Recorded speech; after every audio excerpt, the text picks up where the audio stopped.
사람의 의식 수준에 영향을 미칠 수 있는 변화는 다양한데 식물인간 상태는 이처럼 광범위한 주제에서 눈에 띄는 위치를 차지한다. 오랫동안 식물인간은 생명 유지에 필수적인 기능이 일반적으로 대체된 의식불명의 환자를 지칭하는 데 사용되는 용어였다.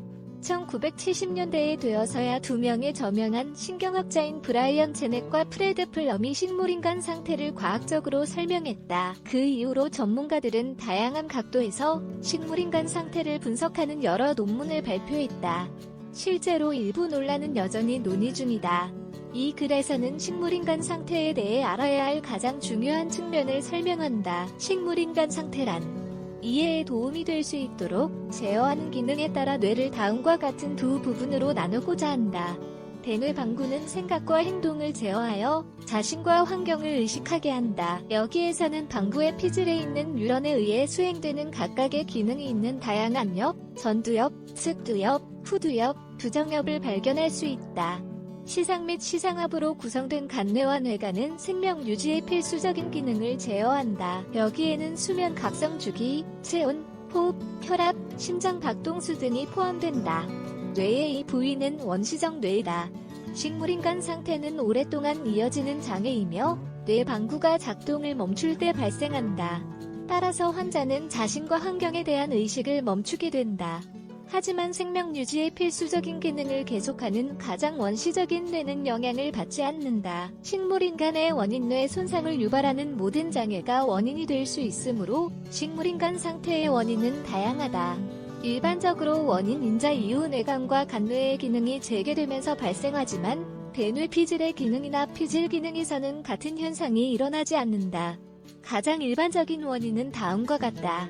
헬멧을 착용하지 않은 상태로 자전거를 타다가 사고로 두부 손상이 발생하는 것과 같은 두부 외상 심정지 또는 호흡정지와 같이 뇌에서 산소를 빼앗아가는 장애의 혈액이 뇌에 도달하지 못하게 하여 뇌졸중을 초래하는 뇌동맥 문제와 같은 뇌혈관 질환. 다른 원인으로는 종양, 출혈, 뇌감염, 알츠하이머병과 같은 치매의 최종 단계 등이 있다. 이러한 장애는 원시적 뇌를 손상하지 않지만 뇌 피질을 손상한다.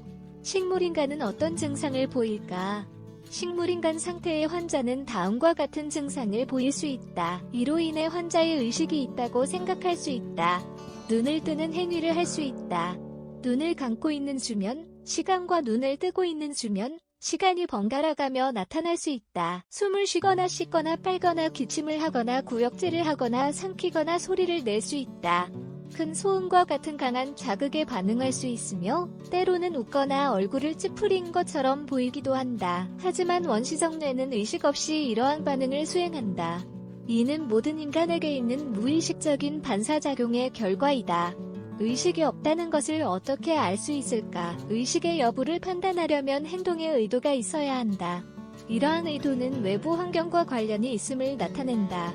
환자는 눈을 뜨고 감는 행위나 안구 운동을 할 수 있지만 뚜렷한 목적이 없다. 움직임은 무작위적으로 이루어지며 자극과 무관하다. 예를 들어 환자가 눈을 뜨고 있는 상태에서 앞에 연필을 갖다 대고 움직여도 눈이 따라가지 않는다. 환자는 자발적이거나 의도적인 운동 움직임을 하지 않는다. 손짓을 하거나 팔다리를 들어 올리는 것은 강한 자극에 대한 반응을 보이는 것이다. 예를 들면 큰 소음으로 인해 각성하며 놀란 반사가 나타날 수 있다. 나머지 움직임은 빨기, 씻기, 삼키기 등과 같은 원시 반사이다. 환자는 말을 할 수 없으며 한 단어도 입 밖으로 내지 못한다. 환자가 소리를 낸다면 앓는 소리나 원시적인 소리일 것이다. 말로 하거나 글로 쓴 지시를 따르거나 반응하지 못한다. 환자는 묘실금과 대변실금이 있다. 따라서 환자는 아무것도 의식하지 못하지만 심장과 폐의 기능은 계속된다. 다시 말해 혈압과 심폐 기능을 유지할 수 있다. 식물인간 상태에 대한 진단은 의료 전문가의 증상평가를 기반으로 한다. 환자가 식물인간 상태의 모든 증상을 보이더라도 의료 전문가는 이를 확인하기 위해 잠시 환자를 관찰해야 한다. 그렇지 않으면 의식의 특정 징후를 간과할 수 있다. 영상검사는 뇌의 어느 부분이 영향을 받았는지 파악하고 치료를 할 수 있는지 알아보는 데 도움이 된다. 의식 여부를 확인하기 위해 의사는 기능적 자기공명영상법, 품리 또는 뇌전도, 이그와 같은 검사를 선택한다. 안타깝게도 이러한 검사로는 환자의 의식 수준을 감지할 수 없다. 맨눈으로 알아낼 수 없는 의식의 여부만 감지할 수 있다. 이러한 결과는 장기 치료와 회복 가능성에 대한 결정에 영향을 미칠 수 있다. 식물인간 상태의 예후 일반적으로 한 달 이상이 지나면 지속적인 식물인간 상태로 여겨진다. 하지만 전문가들은 식물인간 상태의 원인, 지속기간, 환자의 나이가 예후를 바꿀 수 있는 요인이라는 사실을 입증했다. 일부 사례에서는 식물인간 상태로부터 회복할 수 있다. 하지만 대개 극히 적을 뿐 아니라 후유증이 크고 삶의 질이 낮다. 식물인간 상태의 치료 식물인간 상태의 환자는 종합적인 치료가 필요하다. 무엇보다 의사와 간병인은 다음과 같은 조치를 취해야 한다. 움직이지 않는 상태로 인한 문제의 예방책.